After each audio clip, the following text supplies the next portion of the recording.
오늘 본문 말씀의 배경을 살펴보면 이런 내용입니다.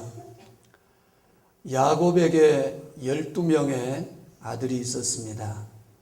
근데 이 야곱은 그 12명의 아들 가운데서 11번째 아들인 요셉을 그 누구보다 극진히 사랑을 합니다. 아버지가 남달리 그 요셉을 사랑하니까 그의 이복 형제들은 요셉을 시기하고 질투하고 미워하다가 결국에는 그 요셉을 오늘날로 말하면 인신매매하다시피 해서 먼 미디안 상인들에게 그 동생을 팔아버리고 맙니다. 그 동생 요셉이 형들에 의해서 팔려갈 때 여러분 어땠을 것 같아요? 너무너무 고통스러웠고 괴로워서 형들 살려달라고 외언을 했지만 그 형들은 인정사정 없이 요셉을 애굽으로 팔아버리고 말았습니다.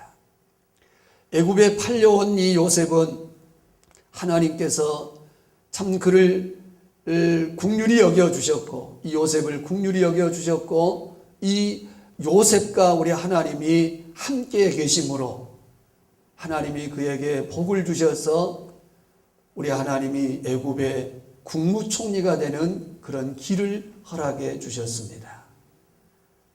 절망 가운데 있던 이 요셉이 이제는 모든 것이 인생이 다 끝나는가 했는데 우리 하나님이 요셉과 함께 하심으로 그 요셉이 애굽의 총리가 되어진 겁니다. 이 요셉이 총리가 되어지게 된 것은 그가 뭐 특별히 잘난 것이 아니었고 꿈풀이를 왕이 꿈을 꾸었는데 아무도 그 꿈을 풀어줄 사람이 없었습니다.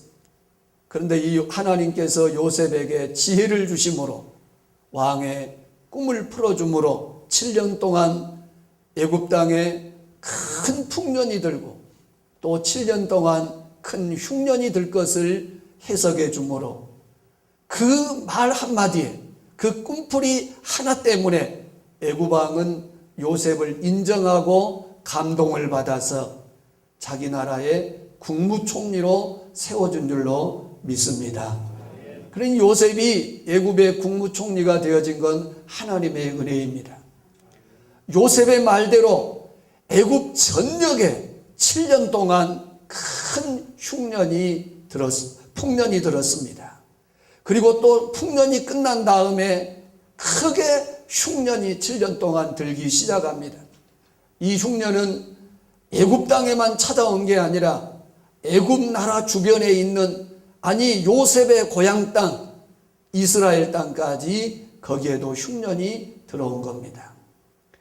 요셉의 형들은 애굽 땅에 식량이 있다는 소문을 듣고 식량을 구하기 위해서 애굽 땅에 내려가게 되었고 그리고 그 자기 동생이 애굽의 총리로 있으리라고는 상상도 못하고 그 총리 앞에 엎드려서 절을 하고 그리고 식량을 구해 가지고 오게 됩니다. 자, 그런데 보세요. 이 요셉의 형제들이 식량을 구하러 갔는데 그 총리가 묻습니다. 너희가 아버지가 건강하시느냐? 너희는 몇 형제냐? 아주 꼬치꼬치 물었습니다. 그러자 저희들은 12형제인데 한 형제는 없어졌고 또 막내 동생은 아버지 곁에 있습니다. 그러는 거예요. 그러면 그 막내 동생을 데리고 오라는 겁니다. 자, 그 막내 동생을 데리고 오지 않으면 너희들은 이 나라를 정탐하러 온 자들이 틀림없으므로 그 막내 동생을 데리고 오라고 그리고 시므온을 붙잡아 두었습니다. 그 형들이 돌아왔습니다. 그리고 아버지에게 그 사실을 이야기했더니 아버지는 도저히 이 막내 아들만큼은 내보낼 수가 없다고 말합니다. 계속해서 흉년이 들고 먹을 식량이 다 떨어지니까 이번에는 아버지가 그 베냐민마저 막내 아들을 그 형들과 함께 보내서 식량을 구하러 애굽으로 보내게 됩니다. 여러분, 이 요셉이 지금 국무총리, 자기들이 팔았던 요셉, 자기 동생이 큰 애굽 땅의 국무총리가 되었으리라고는 상상도 못한 그 형제들이 베냐민 자기 막내 동생을 데리고 애굽의 총리 앞에 가서 엎드려 절을 하고, 이 아이가 지난번에 말했던 우리의 막내 동생 베냐민입니다. 소개를 합니다. 여러분, 그 베냐민을 바라본 요셉은 너무너무 감동이 와가지고 사랑하는 그 동생을 보는 순간 눈물이 막 걷잡을 수 없습니다. 그래서 몰래 뒤로 가서 눈물을 닦고 와서 그 형제들을 지극히 잘 대접하고, 그리고 각자의 자루에다가 양식을 가득가득 채웠습니다. 그리고 돈도 그 자루에다 다 집어넣도록 합니다.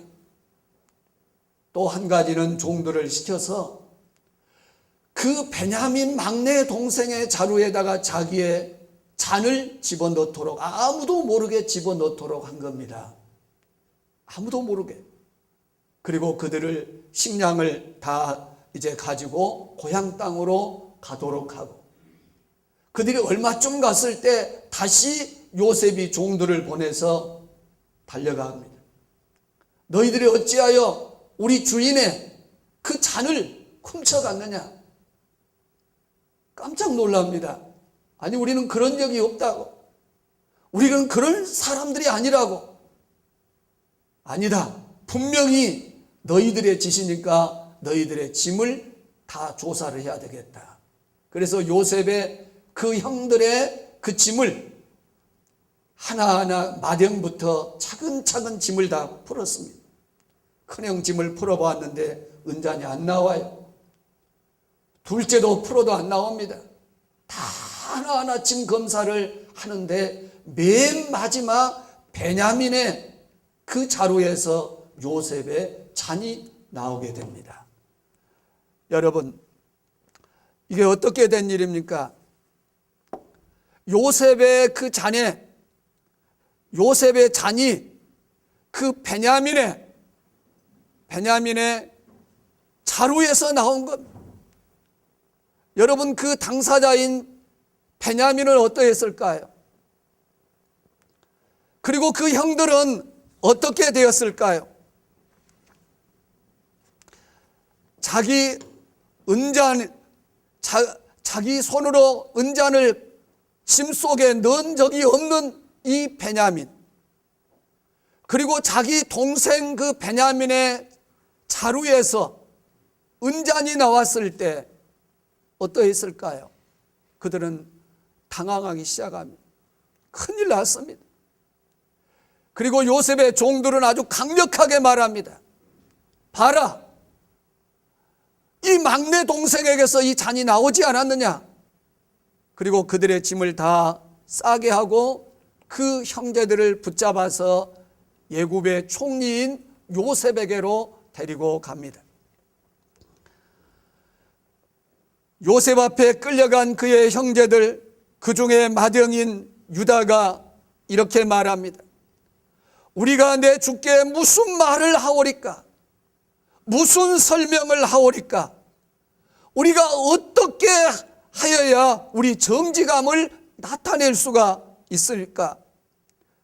하나님이 종들의 죄악을 찾아내셨으니 우리는 이 잔이 발견된 자가 다 주의 노예가 되겠습니다. 이 잔이 발견된 내 동생뿐만 아니라 우리 모두가 당신의 노예가 되겠습니다. 이렇게 그 유다가 말을 합니다.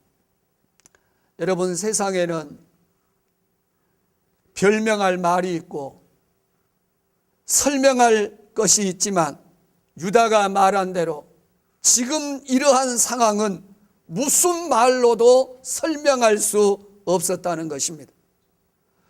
총리는 그 형제들에게 다른 사람들은 다 집으로 돌아가고 은잔이 발견된 이 베냐민만 남아서 노예로 있어야 될 것이라고 말하자. 그들은 동생이 함께 가지 아니하면 우리는 갈 수가 없습니다. 이 아이를 데리고 가지 않는다면 나이가 많으신 우리 아버지에게 큰 불효를 하게 되고 그 아버지로 하여금 큰 슬픔을 당하게 할 것이라고 말합니다. 그래서 우리는 다 같이 이 동생이 가지 않으면 여기에서 노예로 남겠다고 말합니다. 사랑하신 성도 여러분, 말로도 설명으로도 우리의 정직함을 드러낼 수 없는 이 은잔이 발견되어진 이러한 이해할 수 없는 일을 만났을 때 우리가 취해야 될 태도는 어떤 것일까? 오늘 그것을 말씀드리려고 합니다. 첫째로, 말로써 해명하려고 하지 말고 하나님의 뜻이 무엇인가를 이해해야 합니다. 변명해야 할 일이 있고 해명해야 할 일이 있으나 어떤 것으로도 설명할 수 없을 때 사람들에게 변명하지 말고 조용히 하나님의 뜻이 어디에 있는가를 찾아야 할 줄로 믿는 것입니다. 하나님은 우리를 사랑하십니다. 우리 또한 하나님을 사랑하기 때문입니다. 하나님을 사랑하는 자 곧 그 뜻대로 부르심을 입은 자들에게는 모든 것이 합력하여 선을 이루신다는 이 약속의 말씀을 우리는 확실하게 믿기 때문입니다. 그러므로 성도는 어떤 일을 만나든지 범사에 하나님께 감사하는 것이 하나님의 뜻인 줄로 믿습니다. 하나님께서 허락하지 않으면 공중에 나르는 참새 한 마리도 땅에 떨어지지 않는다고 말씀을 하셨습니다. 베냐민과 그의 형제들이 변명하지 않아도 나는 그런 적이 없다고, 나는 은잔을 훔친 적이 없다고, 우리 동생은 그런 동생이 아니라고 아무리 소상하게 변명하지 않아도 다른 사람들은 다 몰라도 이 사건을 만든 요셉, 국무총리였던 요셉은 누구보다 다 알고 있기 때문에 그렇습니다. 우리 하나님도 마찬가지입니다.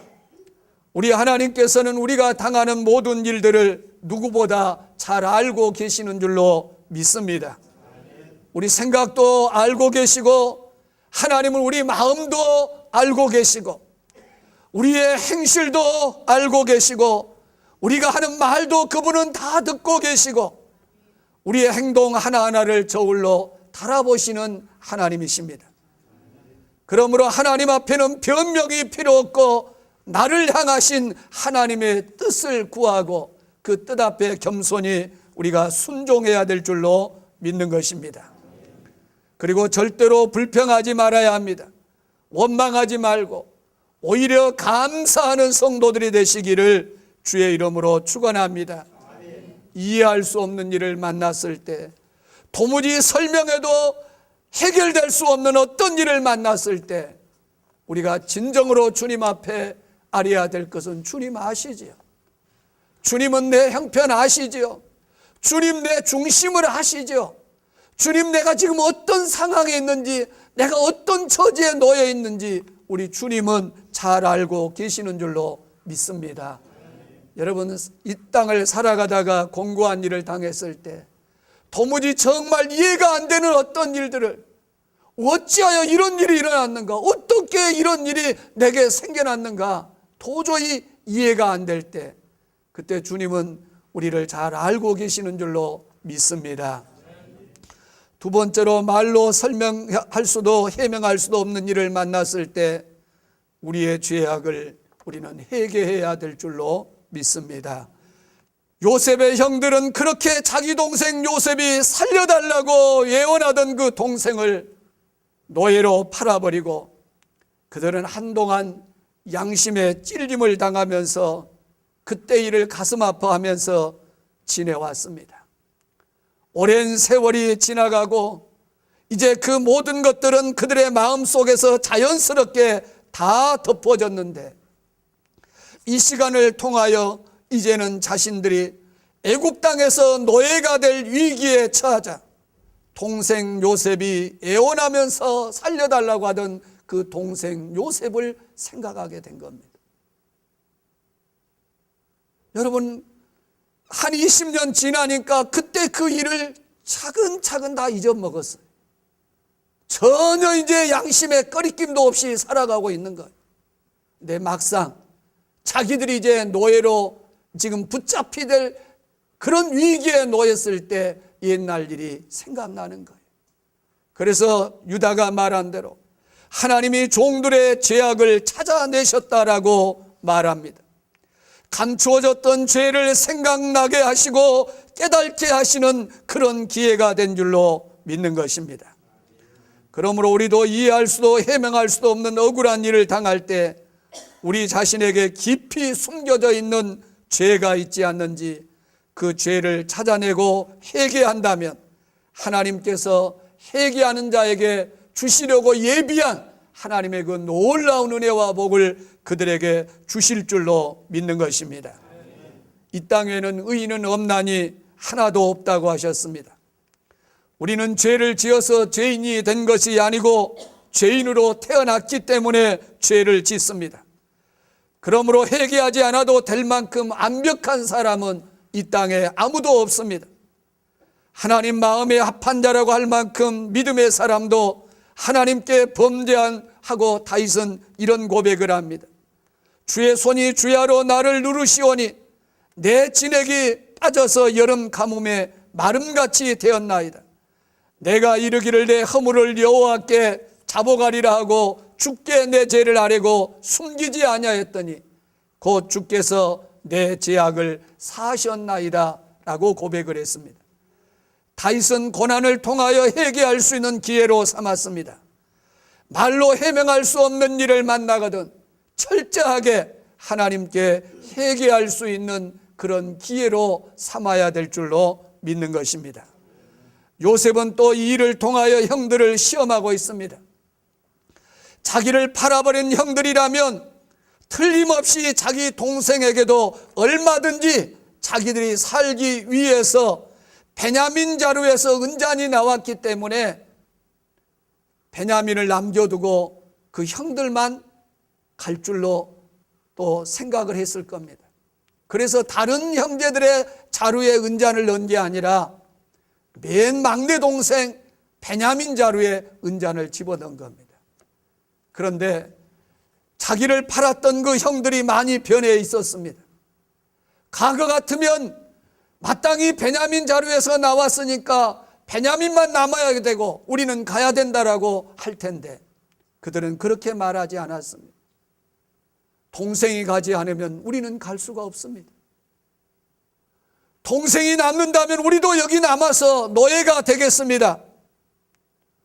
이러한 그들의 대답은 요셉의 마음을 감동시켰고 요셉이 그들을 테스트했을 때 그 시험에 그 형들이 합격한 줄로 믿습니다.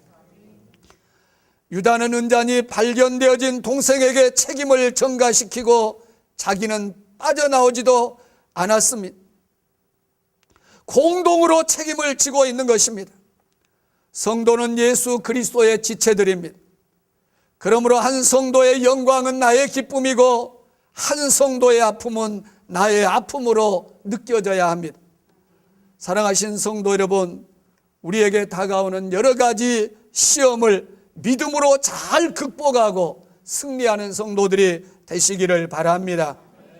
시험을 이기는 비결은 우리의 죄를 진심으로 하나님 앞에 회개할 때, 또 자신의 죄를 깨닫고 회개하는 자에게는 더 이상 주님의 테스트가 필요치 않습니다. 우리가 살아가는 동안 이 땅에서 이해할 수 없는 일들이 생겼을 때 우리 자신을 돌아보고 하나님 앞에서 철저하게 우리는 회개하는 그런 마음을 가져야 될 줄로 믿는 것입니다. 세 번째로, 말로 해명할 수 없고 설명할 수 없는 그런 어려운 일을 만났을 때 다른 사람을 원망하지 말아야 합니다. 베냐민이 아무리 변명을 해도 형들이 믿어주지 않는다면 정말로 해결할 길이 없을 겁니다. 만약 형들이 우리에게는 책임이 없으니 네가 한 일 네가 책임져라, 너 때문에 우리 가문이 망하게 되었다, 그런 상황을 보면 얼마든지 그런 말이 나올 수도 있었습니다. 그러나 그들은 동생의 말을 믿어주었습니다. 그래서 동생을 원망하지 않았고 이해할 수 없는 일을 공동으로 책임을 졌던 것을 보게 됩니다. 믿음의 사람은 누구 때문이 아니고 언제나 자기 때문이고, 그래서 언제나 함께 책임을 져야 될 줄로 믿는 것입니다. 우리는 서로 믿고 신뢰해야 합니다. 우리는 사람은 믿을 수 없지만 하나님을 믿기 때문에 하나님의 사람들을 서로 믿고 신뢰해야 될 줄로 믿는 것입니다. 우리는 언제나 예수님의 십자가를 생각해야 됩니다. 예수님께서는 죄인으로 재판을 받고 십자가에 처참하게 우리의 죄를 짊어지시고 피 흘려 죽으셨습니다. 그때 모든 사람은 예수님을 향하여 손가락질을 합니다. 비웃고 조롱하는 말을 합니다. 얼굴에 침을 뱉습니다. 심지어 함께 못 박힌 강도까지도 그렇게 예수님을 향하여 조롱을 했습니다. 여러분, 예수님 그분이 그렇게 많은 죄를 지은 분이었습니까? 아니었습니다. 우리가 치러야 될 우리의 모든 죄를 짊어지시고 그분은 대신 고난을 당하셨던 겁니다. 그런데 그 사실을 알지 못했던 사람들은 예수님을 향하여 조롱했습니다. 비웃었습니다. 여러분, 예수님이 사흘 만에 죽음에서 부활하셨을 때 예수님을 향하여 손가락질하고 비웃고 조롱했던 그 무리들이 어땠을까요? 예수님이 사흘 만에 다시 부활하셨을 때 그들은 얼마나 자신들의 부끄러웠을까요? 오늘날 수많은 사람들은 쉽게 그런 경우들을 많이 보게 됩니다. 베냐민에게 그리고 함께한 형제들에게 닥쳐온 이 기가 막힌 어려운 일, 말로 다 설명 다 못하고 해명할 수 없는 이 사건 이후에 애굽의 국무총리는 자기가 요셉이라고 하는 사실을 밝힙니다. 그리고 동생과 형들을 부둥켜 안고 엉엉 울어버리고 말았습니다. 형들이여, 내가 요셉이요. 당신들이 나를 팔았던 내가 요셉입니다. 그리고 그들을 용서하고 그들을 사랑하고 그들의 모든 가족을 다 책임져 준 줄로 믿습니다. 좋으신 하나님, 우리를 사랑하시는 하나님, 오늘 이 요셉은 예수 그리스도의 모형이고 그리스도의 그림자입니다. 그리스도가 우리를 그렇게 사랑하신다는 것을 말씀해 주고 있습니다. 좋으신 우리 하나님, 사랑하시는 하나님은 우리가 이해할 수도 설명할 수도 변명할 수도 없는 일을 당한 우리를 반드시 우리가 그 가운데서 믿음을 가지고 하나님을 끝까지 신뢰하고 또 우리 자신의 죄를 깨닫고 우리의 지나간 허물들을 회개하고 돌이킬 때 우리 하나님은 우리를 더욱 보상해 주시는 하나님이신 줄로 믿는 것입니다. 그러므로 여러분요, 어려움과 고난을 당할 때 낙심하지 마시기를 바랍니다. 실망하지 마시기 바랍니다. 여러분, 우리가 이해할 수 없는 일 당하고 정말 도저히 어떻게 설명할 수 없는 이 기가 막힌 일을 만났을 때 그때가 바로 우리 주님의 놀라운 축복의 때가 가까이 다가온 줄로 믿으시기를 바랍니다. 우리가 이 땅을 살아가는 동안 기쁘고 좋은 일만 있는가 하면 때로는 견디기 힘든 일들을 만나기도 합니다. 가장 힘들고 어려운 일은 도무지 내 상식으로는 이해가 되지 않는 그 일들을 만났을 때입니다. 그보다도 더욱 힘든 일은 아무런 잘못도 없이 억울한 일을 당할 때입니다. 그때 여러분, 믿음을 지켜야 됩니다. 욥을 생각하시기를 바랍니다. 욥기 23장 10절에서 욥은 이렇게 말합니다. 그러나 내가 가는 그 길을 그가 아시나니 그가 나를 단련하신 후에는 내가 정금같이 되어 나오리라. 내가 정금같이 되어 나오리라. 하나님께서 우리의 고난을 통과하고 난 다음에 우리를 정금처럼 빛나게 하실 줄로 믿는 것입니다. 요셉의 형들이 이 고난을 잘 통과했더니 어마어마한 복이 그들을 기다리고 있었던 것처럼 사랑하시는 성도 여러분, 힘들고 어려운 일, 이해할 수 없는 일, 도무지 이거 설명할 수 없는 일들을 만날지라도 낙심하지 말고 끝까지 우리 주님을 신뢰하며 의지하는 우리 모든 성도들 되시기를 주의 이름으로 축원해 드립니다.